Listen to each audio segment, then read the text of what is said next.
teman-teman, jadi di sini sebelum mulai pembelajaran matematika, aku mau memperkenalkan dulu media pembelajaran yang aku gunakan, yaitu Microsoft OneNote. Nah, ini tampilan pertama ya saat kamu membuka aplikasi Microsoft OneNote. Di sini ada lembar kerjanya yang bisa kamu tulis-tulis dan berisi banyak menu bar. Dan menu bar yang pertama itu Home. Menunya nggak beda jauh ya sama Microsoft Word. Di sini ada To Do Tag yang bisa kita gunakan sebagai penanda mungkin ya. Contohnya di sini kita tulis nih pengertian. Dalam video kita mau ngejelasin pengertian, rumus-rumus. Nah, kalau udah ngejelasin pengertian bisa kita checklist. Kalau udah ngejelasin rumus-rumus bisa kita checklist. Jadi kita nggak akan lupa. Nah, menu yang kedua yaitu ada insert. Di sini kita bisa masukin banyak file dari mulai spreadsheet, terus juga screen clipping sampai ke video. Nah, di sini yang paling utama ada equation yang mana kita tahu sangat menunjang untuk pembelajaran matematika. Nah, untuk selanjutnya ada menu draw. Sini ada brush ya, seperti biasa. Ada eraser, painting hand, juga ada type. Nah, di sini juga ada buat gambar grafik.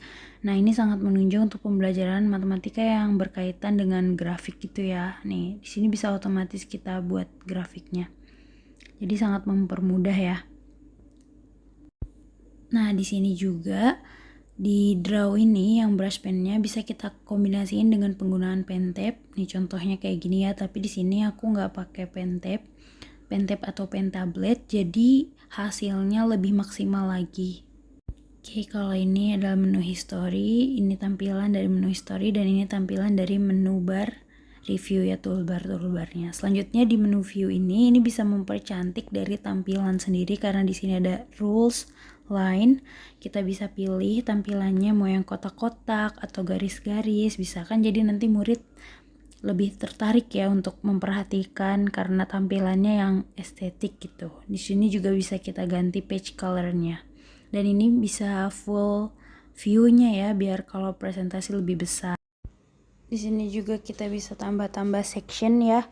Misalkan section yang pertama sini aku tulis pengertian, terus aku tambah lagi di sini ciri-ciri.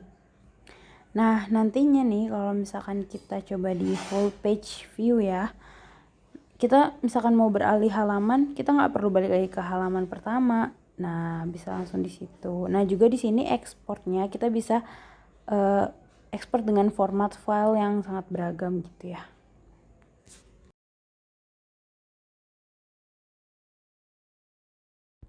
Halo adik-adik, kali ini kita akan belajar tentang bangun ruang sisi lengkung, yaitu tabung. Yang akan kita bahas adalah luas permukaan dan volume tabung. Ciri-ciri tabung punya dua ciri. Yang pertama, dia punya 3 buah sisi, yaitu sisi alas berbentuk lingkaran dan juga sisi tutup yang berbentuk lingkaran. Dan juga dia sisi selanjutnya yaitu sisi selimut atau bisa juga kita sebut dengan sisi tegak, berbentuk persegi panjang. Ciri yang kedua ialah dia punya 2 rusuk, yaitu rusuk atas dan rusuk bawah. Ini ya, rusuk atas dan rusuk bawahnya. Yang terlihat di gambar berarti luas permukaan tabung itu terdiri dari 3 buah bangun datar, yaitu 2 buah lingkaran dan 1 buah persegi panjang. Berarti kita jumlahkan ketiganya lalu dapat luas permukaan tabung. Bagaimana caranya ya? Nah, caranya seperti ini ya. Luas lingkaran itu kan rumusnya pi r kuadrat ya. Nah, di sini karena ada 2 buah lingkaran, maka 2 dikali pi r kuadrat ditambah p dikali l, yaitu luas persegi panjang. Di sini panjangnya bisa kita lihat, panjangnya ini sebagai keliling lingkaran. Nah, keliling lingkaran ini rumusnya kan 2 pi r, maka kita bisa tulis 2 pi r. Dan lebarnya ialah tinggi dari tabung tersebut, maka bisa kita tulis rumusnya sebagai berikut.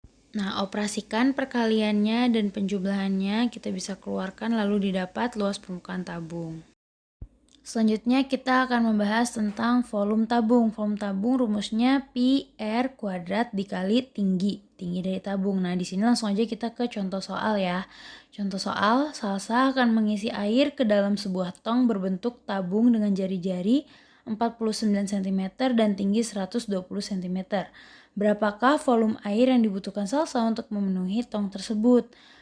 Nah, ini kita ibaratkan ini tongnya ya. Tongnya sebagai berikut bentuknya. Nah, cara penyelesaiannya sebagai berikut. Diketahui jari-jari dari tong tersebut adalah 49 cm, tingginya 120 cm. Nah, ditanya volume. volume dari tabung itu kan pi R kuadrat T ya, langsung kita masukin pi-nya 22/7 dikali jari-jari kali jari-jari dikali tingginya, maka kita dapat hasil volume air yang dibutuhkan salsa untuk mengisi tong secara penuh ialah 905.520 cm kubik.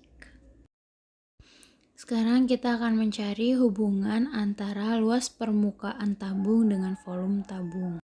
Soal berikut ini termasuk jenis soal open-ended ya, karena banyak solusi dan banyak cara pengerjaan.